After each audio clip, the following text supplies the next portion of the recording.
Hello, my name is Michael Conway. I'm a junior here at Cumberland University. I'm on the men's volleyball team, and I'm also the president of the Pride Alliance Club here on campus. And today I'll be talking about the Phoenix in me, my CU story. So today I would like to start off by giving the definition of what a phoenix is. A phoenix is a unique bird that lived for 5 or 6 centuries in the Arabian desert. After this time, burning itself on a funeral fire and rising from the ashes with renewed youth to live through another cycle. So I'll start by saying what a phoenix means to me. So in that context, obviously there's the textbook definition, but to me, a phoenix is someone that can be at its all-time high, fall really low, and then overcome small barriers like that. And I think that's what takes a true phoenix. Throughout my life and my experiences here, I've been hit with a depression. I've had thoughts of suicide. I've had people be just downright rude to me, and it's really tore me down to parts where I couldn't feel like I just couldn't last or couldn't stay here on campus. And so, to me, being able to come out and smile every day, being able to be amongst my peers with a happy presence, a good aura, being able to share knowledge and information and proper knowledge and being educated on what I'm going through, what others are going through, and how to overcome things like that, I think is one example of being a true phoenix. My time being here, I went through a lot. There were situations where I didn't feel like I could pay for school. There were situations where scholarship was not available. There were situations where I had nowhere to sleep. I had no home. But I still found a way to smile today. This is my 3rd semester here. I'm a transfer, by the way, if I didn't say that.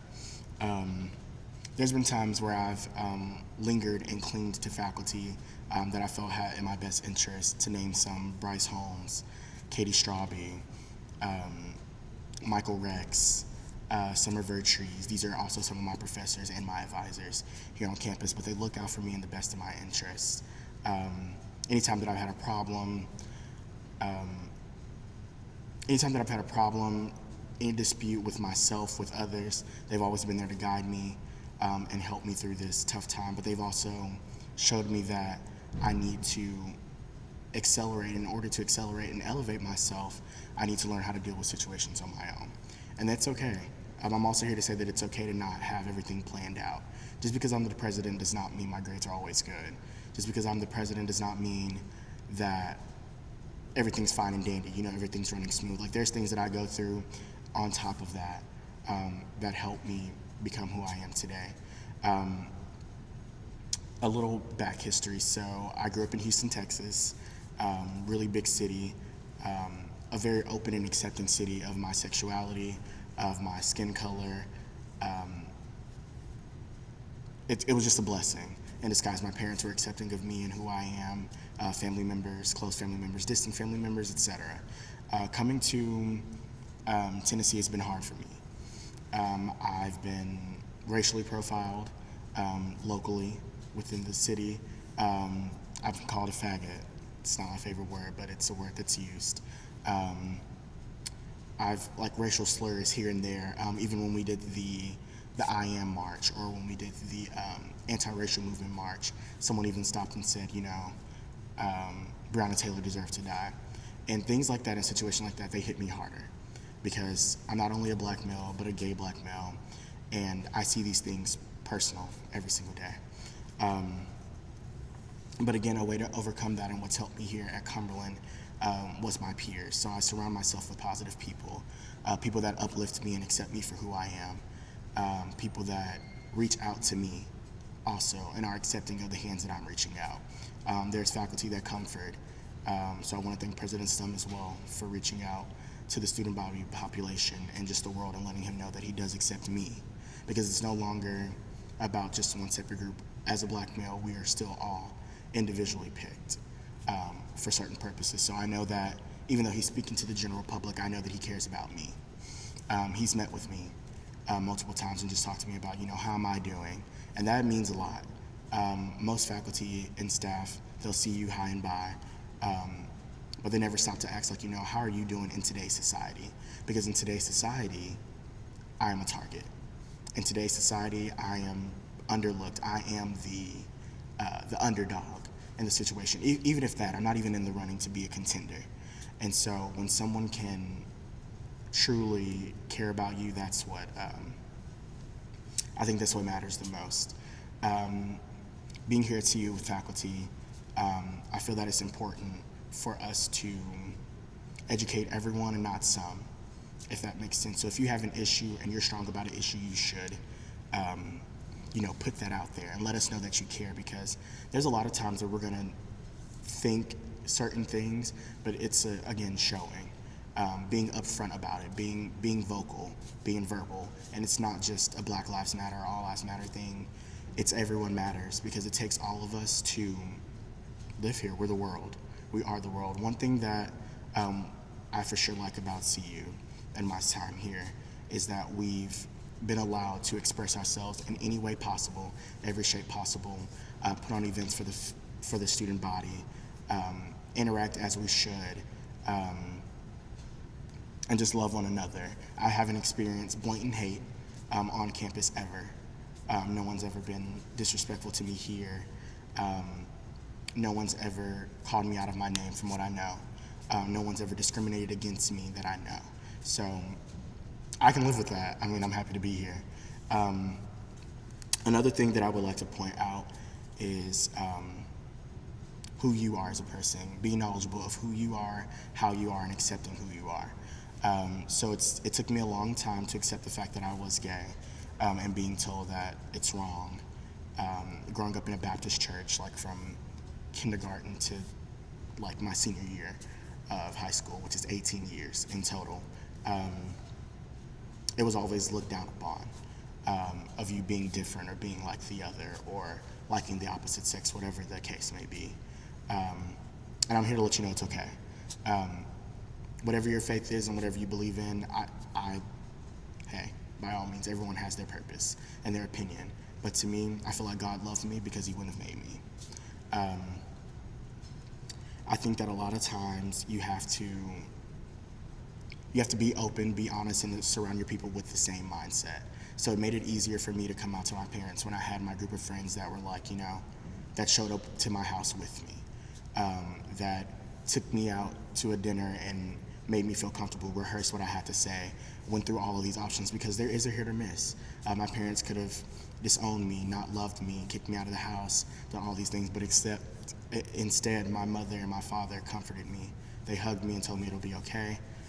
They understand who I am, they love me for who I am, and nothing will change. And if anything, my life has become better than worse.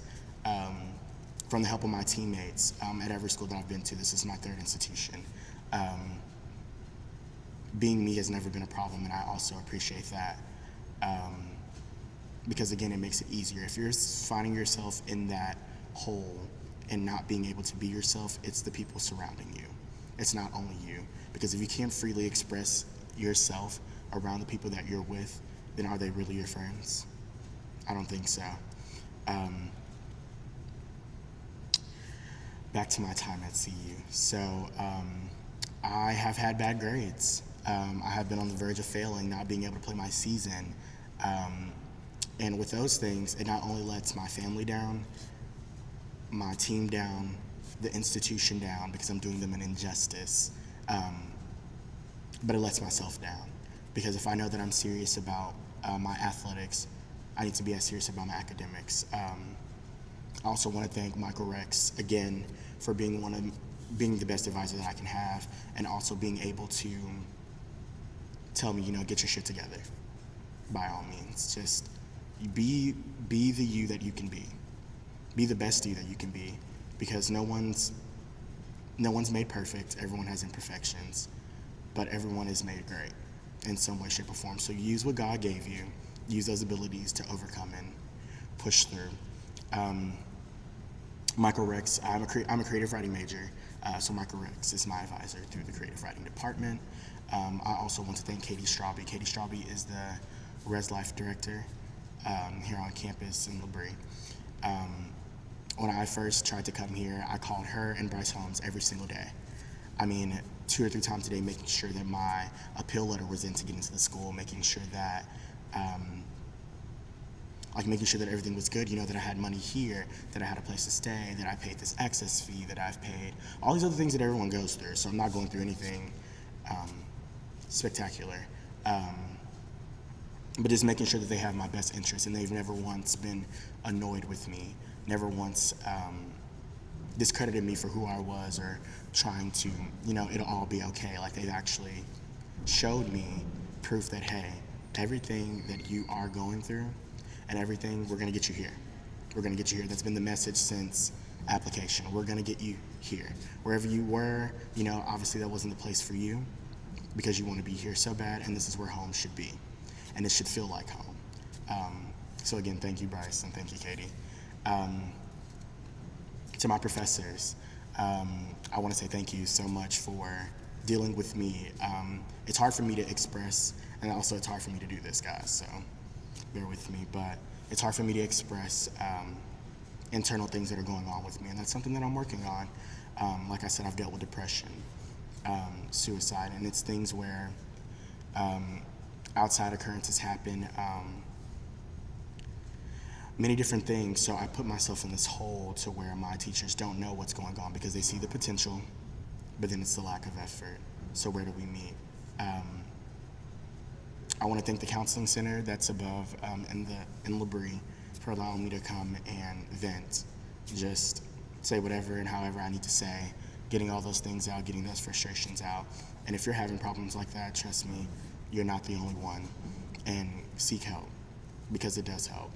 I feel like one thing, again, at CU is that we have so many opportunities, sources, avenues, faculty that actually care.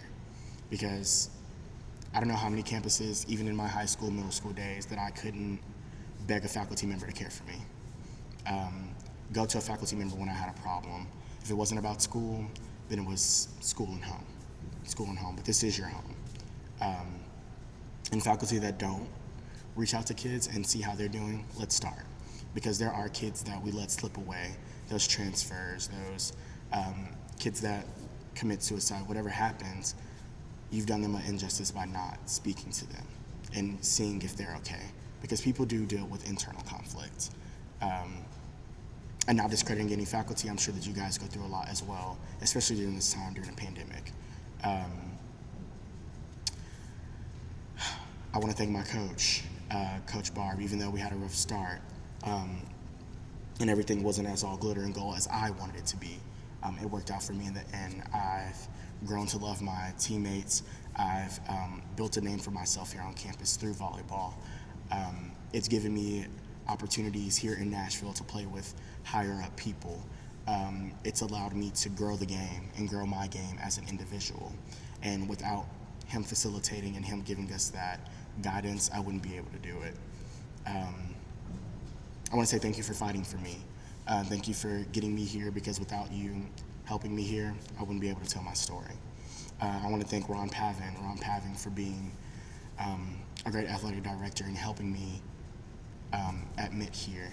Everything that you have done for me, I couldn't say thank you enough. Athletes, if you have an issue, regarding any sports team, athletics, athletic trainers, anything along that sort, coaches, reach out to Ron Pavin, because he helped me in my situation. I'm not sure about everyone else's, but he can and does have some answer. And don't take no for an answer, because you are important. You're not just a number. Without you, will there be a program if you were the only one? Think about it like that.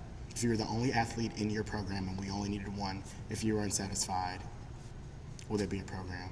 So take that upon yourself and be more confident in who you are, because you have a skill that we need as a school, and that, everyone needs. We need to see it. I want to thank campus just in general, like my friends. Thank you to Chad, Trayvon, Brandon Taylor, Tristan Taylor, Rezimond, Malik Challenger. There's so many names, Shay, Dunn. Thank you.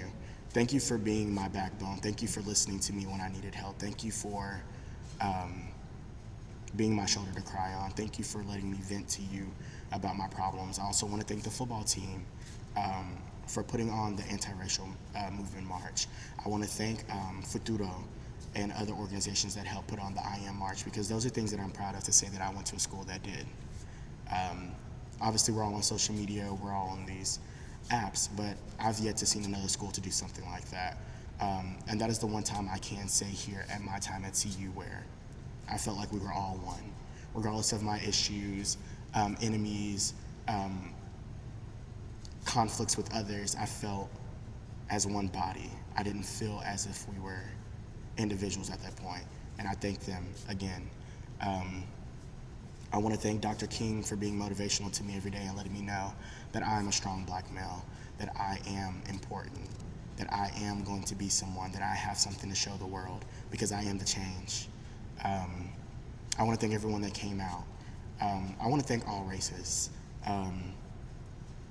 Every race matters to me. I come from a biracial family where there is no divide. There is no split. We love one another, obviously, in order to, have the family that I have today. And I just want to thank everyone that supports me. As long as you support me, my beliefs, what I believe in, and if you understand that there is a problem going on in the world, we can be great. Those that set aside issues for personal value hold no place in my heart. I'm a big-hearted person. I like to give. I love to give. It's what I do. It's in my nature. It's what my parents raised me to do. And we have to also understand and be mindful as a whole that everyone's not educated the same. We come from all different walks of life, and here at CU we have people from Serbia, Colombia, Brazil, China, Spain, Europe, any places. And so we have to understand that living and being able to come as one and work so fluidly is a blessing. So my time here at CU is growing. I am a phoenix. I've been down now. But a phoenix, remember, always rises from the ashes, and they make a name for themselves. I'm nothing short of amazing, and neither are you. I have something to show the world, and so do you. And here at CU, we can either do it together, or later on in life, we'll do it together. Thank you.